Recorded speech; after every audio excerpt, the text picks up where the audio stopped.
No te quedes fuera. Conversaciones de minería y energía con Nancy Pérez y Pamela Chávez. Cada martes y viernes a las 15 horas. Recursos con perspectiva. Recursos con perspectiva. Somos divoxradio.com. Bueno, amigos y amigas, estamos de vuelta en esta primera pausa y como les decía, teníamos una invitada de lujo. Tenemos a Ana Lía Rojas, nuestra nueva, y digo nuestra porque nosotros también somos parte de esta asociación, la nueva directora ejecutiva de la Asociación Chilena de Energías Renovables y Almacenamiento ACERA, ¿ya? Así que, Ana Lía, te damos la cordial bienvenida a este programa Punto de Conexión y muchas gracias por estar con nosotros. Muchísimas gracias, Alexis, muchísimas gracias por la invitación. Contenta de estar con ustedes en este medio, una de mis primeras entrevistas, además, en el nuevo rol, en la nueva calidad de directora ejecutiva de la Asociación Gremial de Energías Renovables y Almacenamiento, así que muy contenta de empezar así el año 2022. Excelente, excelente. No, y aprovecho de felicitarte, Ana Lía. O sea, yo sé que es un gran hito. Tu nombramiento, entiendo yo que eres una de las primeras mujeres que lidera una asociación gremial de estas características. Mira, hay otras mujeres que están en asociaciones gremiales también que son parte de esta visión de la transición energética, que yo creo que básicamente viene a reafirmar yo creo el fundamento y la comprobación de que efectivamente las mujeres tenemos que hacer aportes desde nuestras formas distintas, ¿cierto? Y complementarias para abordar problemáticas que precisamente nos han traído hasta ahora, hasta el punto en donde tenemos, bueno, un diagnóstico, ¿cierto?, de calentamiento global, de una crisis climática, de un factor de emisiones en la atmósfera que es preocupante, digamos, en términos de la saturación, ¿cierto?, de contaminación que tiene. Entonces, creo que eso es un signo de que las mujeres tenemos cada vez más participación dentro de este diálogo que tenemos que hacer para consensuar evidentemente soluciones y lo más importante, más allá de quedarse en el diagnóstico, a implementarlas rápidamente. Cuestión que yo creo que las mujeres somos muy especialistas en poner en práctica las decisiones cuando las tomamos, cuando las hacemos propias, ¿verdad? Nuestra capacidad de ejecución. Así que contenta por eso también. No, excelente. No, totalmente de acuerdo contigo. Y para entrar de lleno ahí en algunos temas, nos contaba poder partir un poco de lo macro y después ir bajando a lo más de detalle y llegar a Chile. ¿Cuál es tu mirada global al respecto y cuál es el desafío que tenemos como Como mundo, planeta. como planeta? Claro, exactamente. Como ¿Sí? sociedades. Bueno, mira, claro, yo creo que uno tiene que partir estas conversaciones cuando hablamos de la crisis climática y precisamente de cuál es el aporte del sector energía y específicamente del mercado eléctrico en esta lucha, en esta batalla contra, yo creo que ya no hay que hablar de cambio climático, tenemos que hablar de crisis climática y como bien dice Greta, tratarla como una crisis y no como algo que está pasando y que además va a pasar y que todavía en el fondo no es evidente. Entonces, yo diría que los mensajes en ese sentido son hoy día bastante claros. Tenemos una crisis climática, tenemos que abordarla como si es, como lo que es en el fondo, como una crisis, y para eso hay que tomar acuerdos y medidas de carácter urgente, ¿ya? Durante la década de los 90 y el 2000, y a partir del Acuerdo de París, ¿no?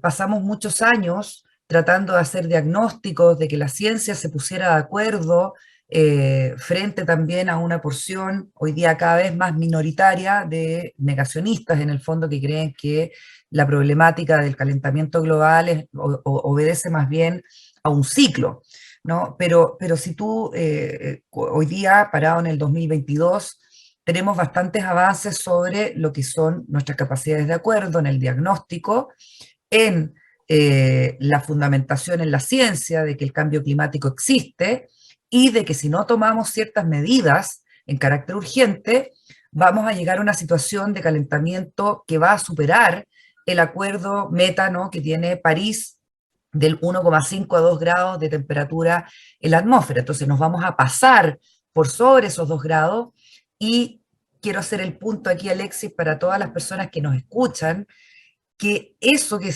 parece tan poco, un cambio de 1 grado de temperatura en la atmósfera o 1,5, 2 grados, bueno, al final pareciera ser mínimo, pero realmente eso nos expone a nosotros como planeta y como sociedades a cambiar los ambientes tal cual lo conocemos hasta ahora, ¿ya? O sea, la vida, tal cual la conocemos hasta ahora, va a cambiar significativamente y para peor, no para mejor, si estas condiciones en el fondo de mayores temperaturas se dan efectivamente en los escenarios posibles y obviamente teniendo las consecuencias que todos sabemos que ya las estamos viendo, de más embates de la naturaleza.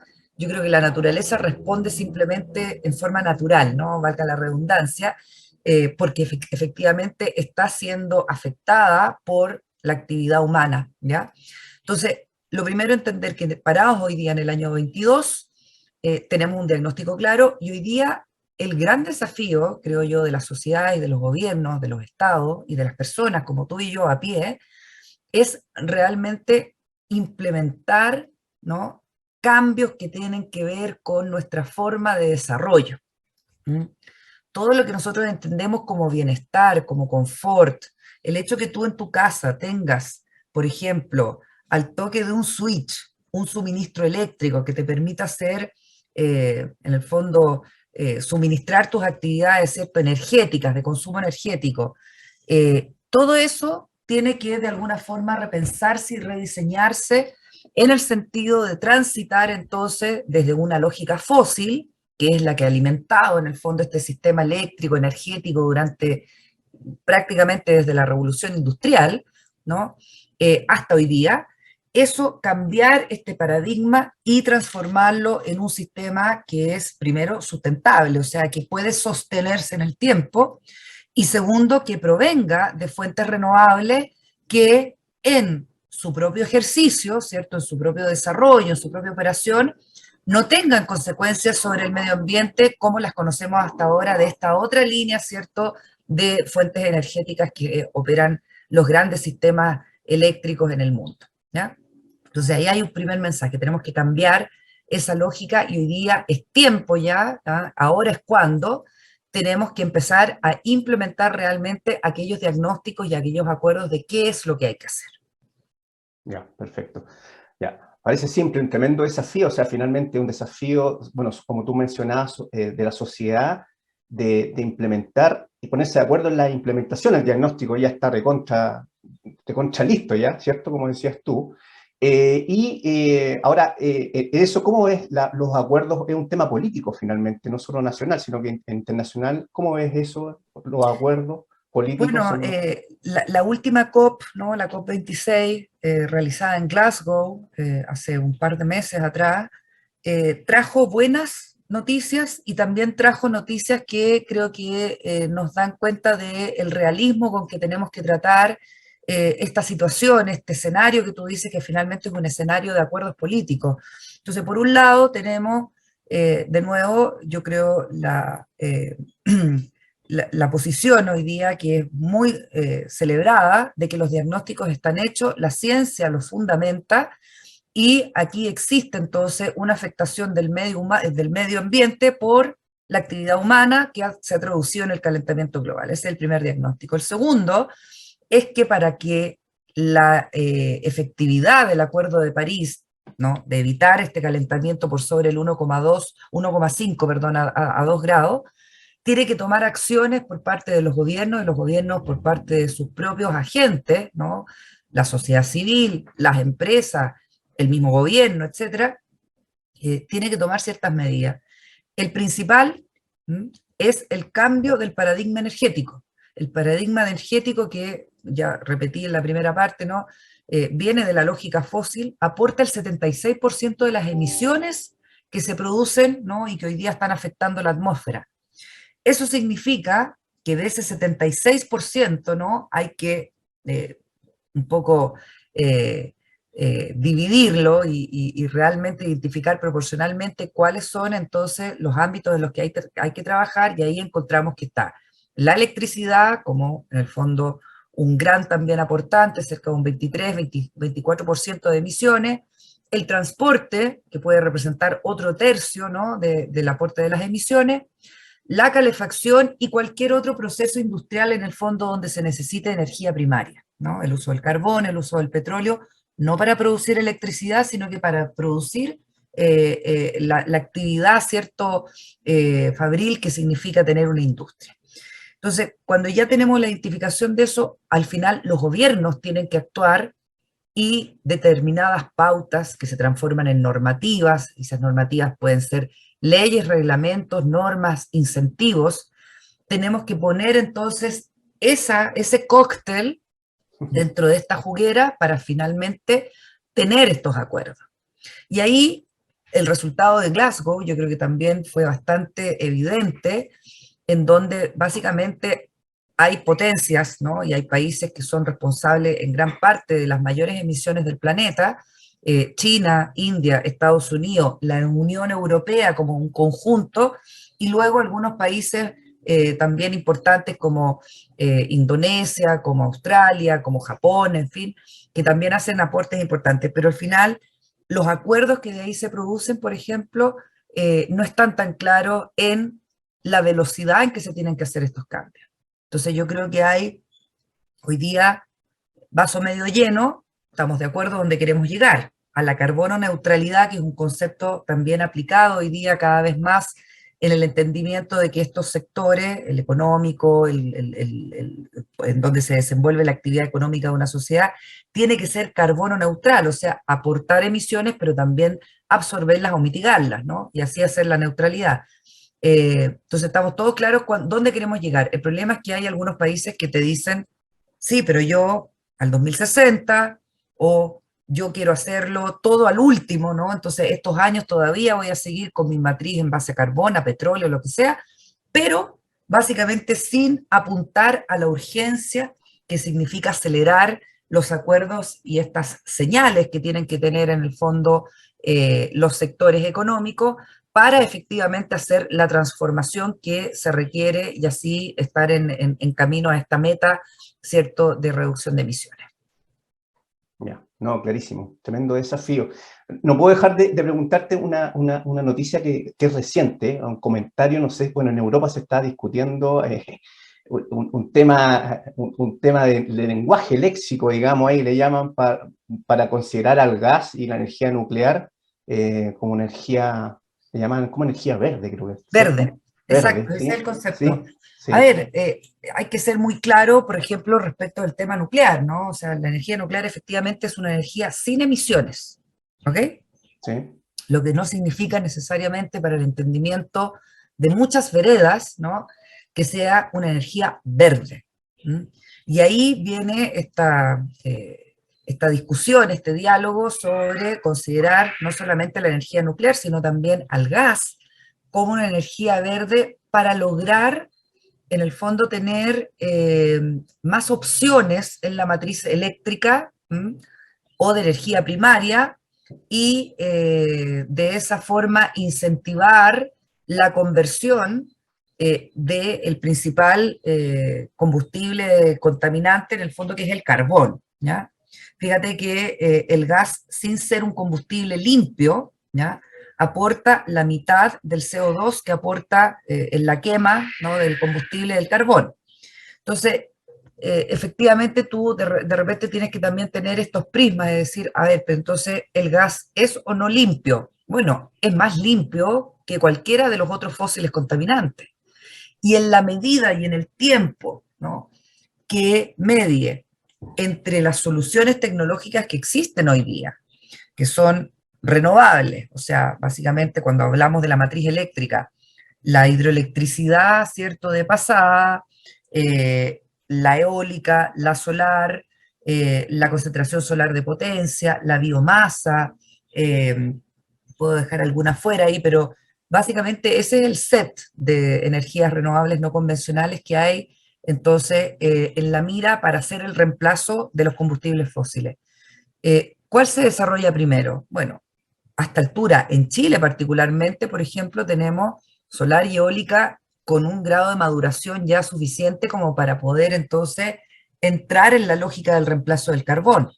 Sin embargo, hay otras tecnologías que son aquellas tecnologías que probablemente le aporten al sistema, algo que nosotros los especialistas llamamos la energía continua, de base, aquella presente con ciertos atributos que no hacen en el fondo variable el aporte de las renovables como la eólica y la solar, que dependen evidentemente de la presencia del recurso.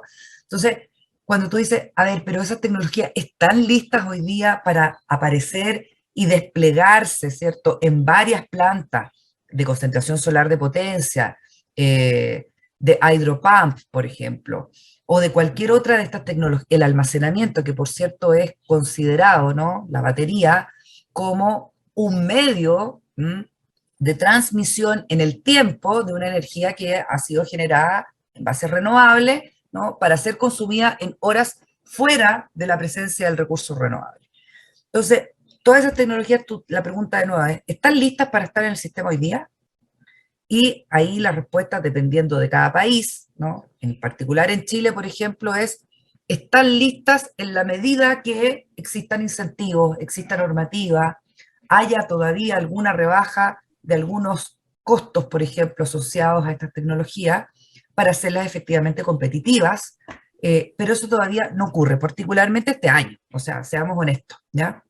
Hay iniciativas de CSP, hay iniciativas de almacenamiento, pero no son todavía masivas y escalables al nivel que necesitáramos para, por ejemplo, cerrar todas las plantas de carbón el día de mañana o cerrar incluso todas las de gas.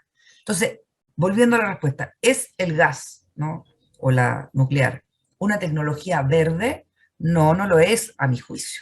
Pero no aporta emisiones en el caso de la nuclear, aporta la mitad de las emisiones en el caso del gas, y por mientras no existe una solución de renovables que sean competitivas, maduras y que realmente se puedan desplegar en el sistema de la forma que se requiere para hacer el reemplazo total de los fósiles, tenemos entonces una invitación a estas energías, particularmente la de gas en Chile. La discusión nuclear yo creo que no es parte de la discusión que se va a abrir de ninguna forma en los próximos años, y por lo tanto, si me refiero al tema de gas, evidentemente va a tener una presencia en la matriz.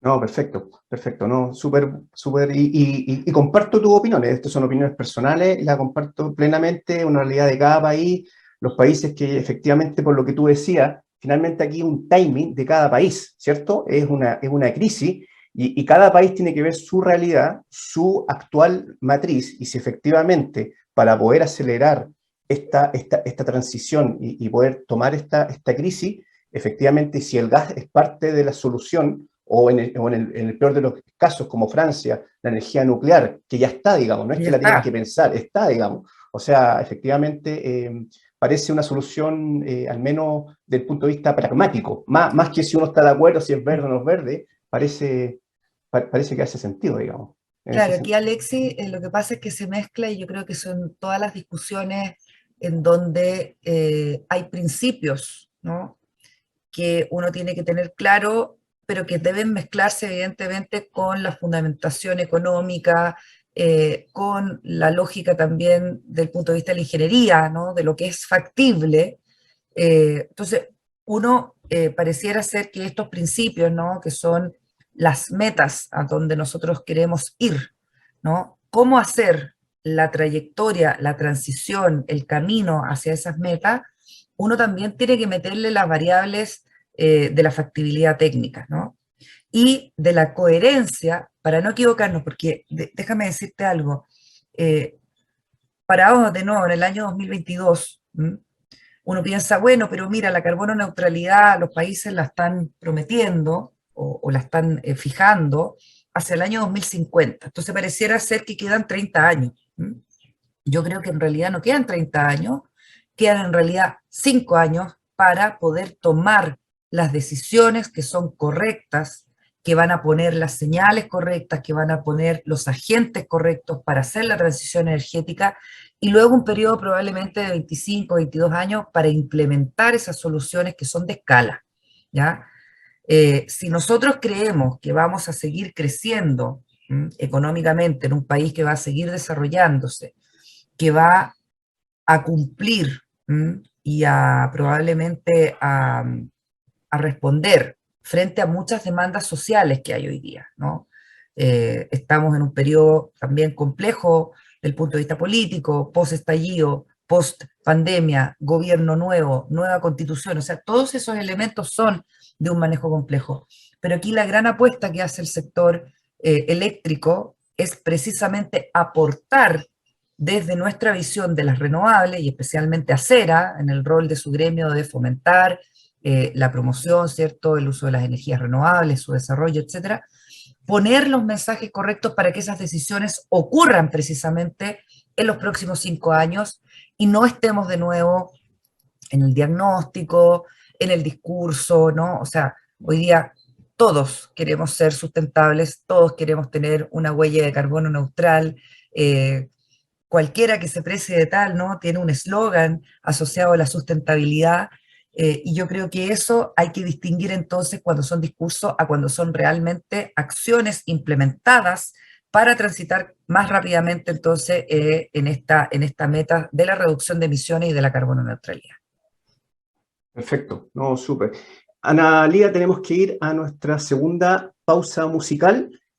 Tú ya hiciste el link y yo creo que después de vuelta de esta pequeña pausa vamos a bajar también a lo que es los desafíos que tenemos en Chile. Algo mencionaste, pero yo creo que es bueno ya que en el segundo bloque entremos más en los detalles de nuestro chilito querido. Así que vamos a una segunda pausa musical. Encantadísima. Conversaciones sobre innovación y tecnología para llevar a Latinoamérica al siguiente nivel. Nos conectamos cada martes y jueves a las 9 de la mañana en LATAM 2050 con Ángel Morales. Somos divoxradio.com.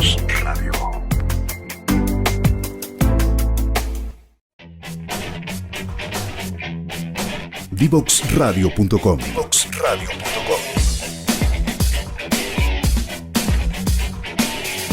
Conversaciones que simplifican lo complejo.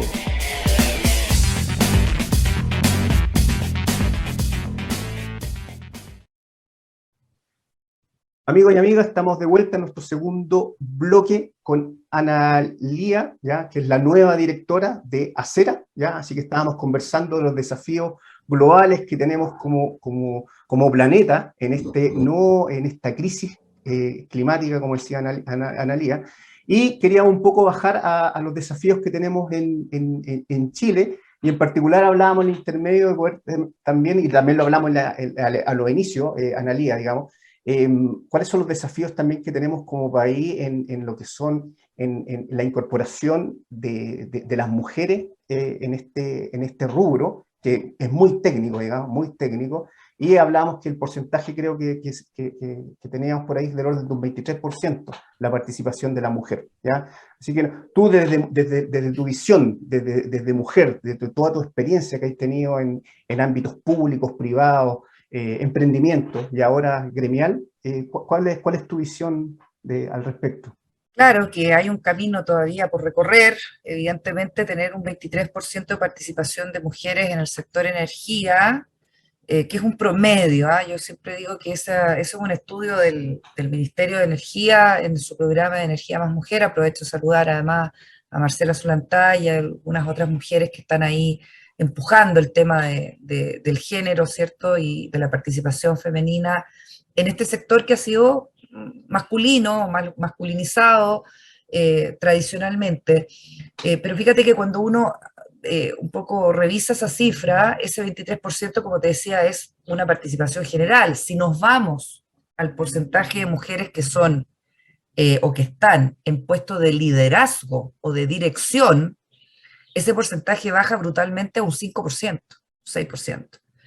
Y ahí, evidentemente, que uno tiene que preguntarse, ¿no?, como sociedad, no solamente las mujeres que estamos en esto, sino que como sociedad, ¿por qué eso ocurre? Bueno, y ahí, bueno, los diagnósticos son varios. Hay, evidentemente, una menor participación, ingreso de mujeres a carreras STEM, ¿no? Aquellas que tienen relación, ¿cierto?, con la ciencia, la matemática, la ingeniería. También es cierto que nosotras tenemos eh, algunas condiciones que parecen hoy día en la tradicionalidad del mercado laboral no ser valoradas o no ser incorporadas como activos para efectivamente ejercer cargos de liderazgo o cargos donde efectivamente las mujeres podemos, yo creo, hacer grandes aportes.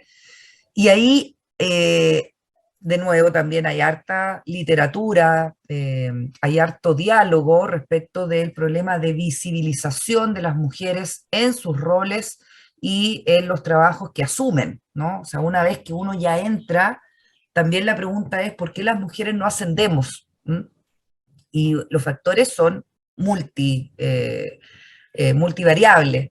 Yo creo que al final, no voy a hacer una enumeración de esos factores porque queremos hablar de energía también, pero yo creo que estamos también en un proceso, una transición, ¿cierto? Así como hay una transición energética, también estamos en una transición de roles, ¿no? En donde entendamos finalmente que las mujeres, efectivamente, esto que dije al principio, tenemos visiones y tenemos formas de resolver problemáticas que saliendo del paradigma tradicional, convencional, que es más masculino quizás hasta ahora, puede efectivamente dar resultados que hoy día son los que se requieren, ¿no? A propósito de la transición, del cambio climático, de la crisis climática y de un poco la capacidad de innovación, ¿ya? La capacidad de innovación, fíjate que el otro día vi un programa en donde estaba la directora de Innovation, a ver cómo era el nombre, era como Technovation Girl, ¿ya? ¿Ya? Y chilena ella. El diagnóstico es que las mujeres, fíjate, estamos presentes casi siempre en momentos en donde se hacen los descubrimientos que nos van a permitir ciertas innovaciones. Mencionó, por ejemplo, que las mujeres que han descubierto el Bluetooth, el Wi-Fi, el primer antivirus, ¿no? Todas ellas fueron mujeres. ¿Por qué? Precisamente porque estaban en la academia, estaban en un rol desde el laboratorio, haciendo pruebas, haciendo pilotos, y eso entonces permitió una participación de mujeres en estos ámbitos que son tremendos inventos, por cierto, ¿no? Ahora, ¿qué pasa?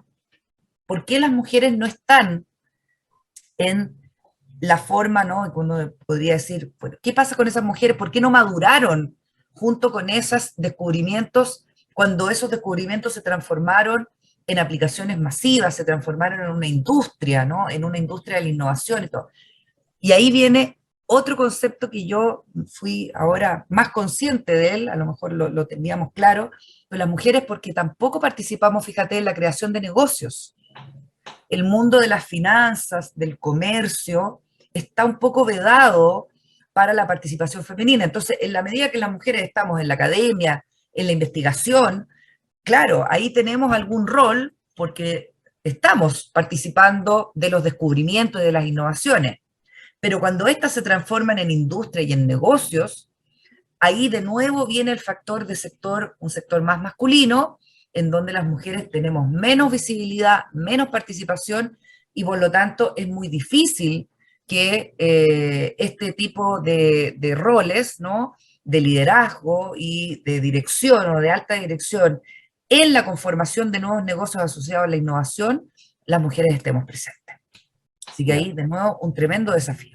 Sí, no, un tremendo desafío. Mira, y hago el punto de una invitada que tuvimos, Rosario, nos mencionó un dato que ella había sacado en España, ¿ya? Y nos comentaba algo de el grado de deserción de las mujeres en las carreras era mucho menor que la masculina, lo cual dejaba entrever de que, claro, efectivamente las mujeres entraban menos a las carreras, eso efectivamente, las carreras técnicas, pero su grado de deserción era mucho menor, y hablaba de mucho menor que el hombre, con lo cual decía, cuando una mujer efectivamente toma la decisión, con lo difícil que es, digamos, ya estudiar una carrera masculinizada, ya efectivamente una vez que entra y no sale, digamos, a diferencia del hombre que un poco más, la deserción mucho mayor.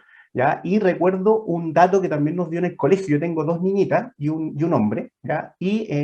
Así que, más mi señora, así que mi familia es muy femenina, ¿ya? Y nos contaba el rector del colegio el nivel de compromiso y responsabilidad que tienen las niñitas, yo lo veo en mi caso, de las mujeres, es tremendamente superior al hombre, ¿ya? O sea, efectivamente hay ciertos atributos, como bien decías tú, que efectivamente no hemos sido capaces, y digo no hemos sido, porque como sociedad no hemos sido capaces de tomarlo y considerarlo en ciertas actividades, como la que tú mencionas, que puede ser la generación de nuevo emprendimiento, las finanzas, y donde se crea efectivamente... Y negocios de innovación que deben ser escaladas. O sea, cuando la escalabilidad existe, ¿no? La masificación se transforma en un negocio, yo creo que ese es un ámbito en donde las mujeres nos restamos, fíjate, por alguna razón, y probablemente sea también por la impronta que tiene el mundo de la finanza, el mundo de los negocios, en donde estamos acostumbradas a que las grandes decisiones sean tomadas por hombres.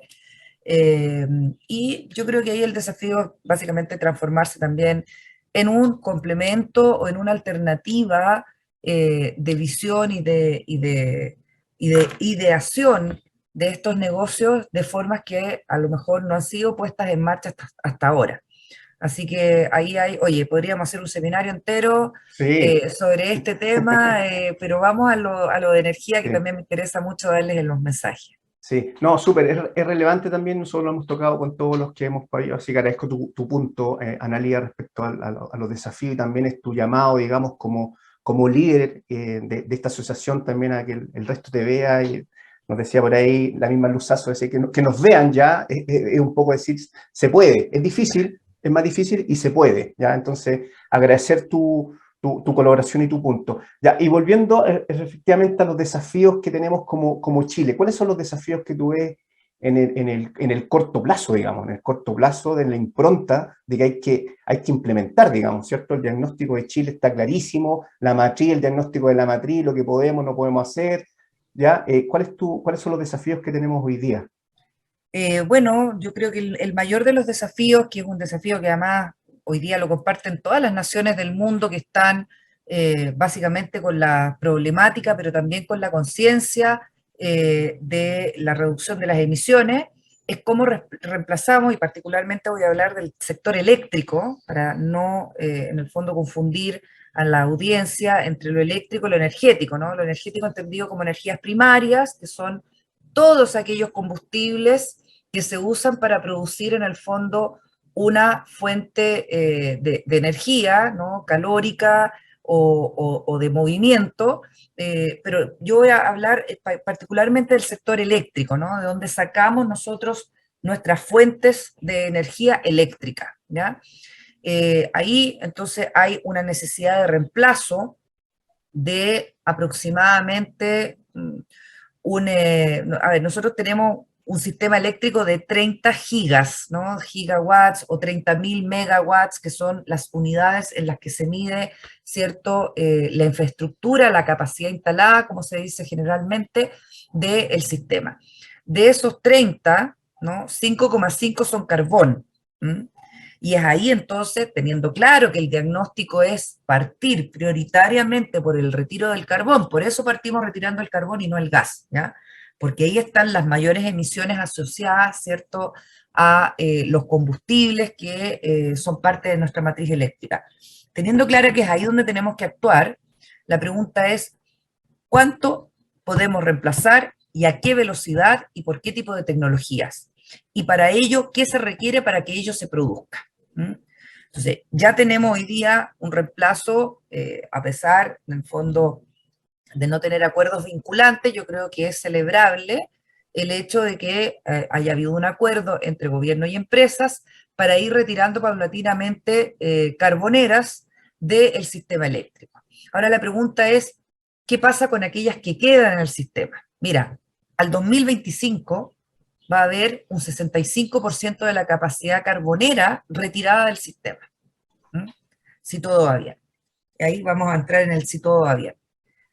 Ahora, hay otro 35 que se requiere entender qué va a pasar después del 2025 porque evidentemente yo creo que estirarlo hacia el 2040 hoy día no es aceptable, ¿no? Tenemos que ser más ambiciosos y poder hacer un retiro de ese otro 35% de capacidad instalada, que es probablemente donde está la mayor proporción de la generación a carbono, o sea, que en el fondo ahí está el mayor aporte de la generación a carbono al sistema. Entonces, eso tenemos que distinguir bien cómo nos vamos a poner de acuerdo como sociedad, como gobierno, con los agentes privados, los gremios, cómo vamos a aportar esta visión de poder hacer un retiro más anticipado entonces del carbón. Acera tiene particularmente un estudio, yo invito aquí a la audiencia a conocer ese estudio que básicamente determina escenarios de retiro de carbón y de fósiles, o sea, incluyendo también después en una segunda fase el gas y el diésel, ¿no? Hace un estudio totalmente fundamentado, totalmente, creo yo, además de una rigurosidad técnica, como no se ha visto en algunos otros estudios, que permite entonces fijar la trayectoria de retiro del carbón y del gas y del diésel a ciertas fechas, si es que ocurren ciertas cosas y ciertas inversiones en renovables. Entonces, muy importante que ese es el largo plazo. Corto plazo. Analía, discúlpame Sí. un poco para que entienda la gente. Retiro no solamente significa un deseo de retirarlas porque sí. El retiro significa, para que la gente entienda, es que tiene que haber un retiro programado y tiene que haber un reemplazo. Claro, tiene que haber un reemplazo porque evidentemente, mira, hoy día el carbón aporta el 35% de la generación eléctrica del país, ¿ya? Eso independiente de la capacidad instalada, lo que importa es cuántas horas al año funciona una planta de carbón. Las plantas de carbón evidentemente tienen un factor de planta, o sea, el tiempo en el que están generando efectivamente electricidad es muy alto porque depende solamente de la disponibilidad del recurso, que en este caso el carbón, y que es un insumo. En el caso de las renovables, el factor de planta evidentemente es variable y es más bajo porque depende de la presencia del recurso, o sea, si hay sol de 8 a 6 de la tarde y si hay recurso eólico, si hay viento, que ocurre entonces en algunas partes del día, pero no en todas, y no en todas las zonas. Entonces la pregunta es cómo reemplazamos ese 35, ese 30% de carbón que vamos a tener en el fondo en los próximos años, que es donde está además el problema de las emisiones. Entonces yo te diría que aquí se empiezan a mezclar otros temas y otros factores que son importantes también de entender, de por qué esto no se hace simplemente de un día para otro, entendiendo que, por ejemplo, uno podría decir, bueno, pero la tecnología está, esto es cuestión de poner solamente más plantas fotovoltaicas o más eólica o más generación distribuida, o sea, un panel solar en tu techo, una batería. Bueno, la cosa no funciona así porque hay bastantes otras complejidades, como por ejemplo, y yo creo que es la mayor del corto plazo, es la sequía a la que nos enfrentamos. ¿Mm? Y ahí vamos a entrar en materia que también podríamos hacer otro seminario acerca de el efecto que tiene la menor hidrología, o sea, el aporte, ¿cierto?, del agua al sistema, que evidentemente va también a disminuir el aporte hidroeléctrico que ha sido tradicionalmente en Chile una parte fundamental y súper importante del desarrollo económico de todo el país. O sea, toda nuestra electricidad desde la década, no sé, del 1880, 90 en adelante, ha basado gran parte su descanso, ¿no?, en la capacidad hidroeléctrica, y por eso se construyó de partida la Endesa, ¿no?, y las grandes hidroeléctricas que le permitieron a este país, por ejemplo, abordar una etapa de fomento y de industria, ¿no? Hoy día esa hidroelectricidad es cada vez menor, el aporte hidroeléctrico es cada vez menor, entonces tenemos, además del reemplazo del carbón, o de los fósiles, tenemos que entender también que hay una menor, o habrá una menor capacidad de aporte de la hidroelectricidad a propósito también del círculo vicioso del cambio climático, de la crisis climática. O sea, esto es, ¿no? Es bien circular. Entonces, esos son los temas que yo creo que son para el 2022, así, en grandes titulares. ¿Cómo reemplazamos más rápidamente el carbón sin retroceder? a propósito de ciertas amenazas como por ejemplo la mayor sequía, el menor aporte hidroeléctrico, y cómo hacemos de que este reemplazo entre fósiles, ¿no?, por renovables no ponga en riesgo la seguridad del sistema, la eficiencia del sistema y finalmente tú y yo tengamos en casa la seguridad de que cada vez que vamos a subir el switch, el suministro eléctrico responda. Eso es un poco, así muy resumidamente, sucintamente, los desafíos para el 2022 en un contexto de cambio de gobierno, de nuevas autoridades, de una constitución que se está discutiendo, donde hay un capítulo de energía que abordará precisamente temáticas y preguntas, ¿no?, como esta, o sea, ¿es la energía un derecho o no? ¿Cómo tiene que desarrollarse un sistema energético para las necesidades de un país que quiere crecer? ¿Cuál es el aporte en el fondo del sector eléctrico o qué requiere el sector eléctrico para que esto se produzca y así poder mitigar y reducir emisiones hacia la carbono neutralidad? Yo te diría que es una agenda tremendamente desafiante, rica, pero que seguramente va a necesitar de mucho diálogo y de aunar esfuerzos y visiones que como nunca antes lo hemos hecho. Perfecto. No, Analía, agradecer tu aporte en la conversación, tremendo, todo lo que nos contaste. Se nos fue el tiempo, volando este segundo bloque, volando, ¿sí? Efectivamente da para mucho, el tema de la sequía, agua, el tema mujer, ¿ya? Así que esperamos poder invitarlos también a ustedes a hacer a otro programa, ¿ya? Más adelante, pero ahora me avisan por interno que tengo que mandar a la tercera pausa musical. Agradecer haber estado con nosotros acá en Punto Conexión, Analía, y a todo el equipo. Muchas gracias. Síganos en nuestras redes sociales, en Twitter, en LinkedIn. Siempre estamos haciendo aporte. En nuestra página web encontrarán mucha información sobre la visión de Acera y el aporte de las renovables. Así que bienvenidos a todo. El conocimiento siempre nos hará enfrentar de mejor forma la solución de estas problemáticas. Un abrazo para todos. Muchas gracias y un abrazo, Analía. Que estés bien. Cuídese. Chao. Chao. Divoxradio.com.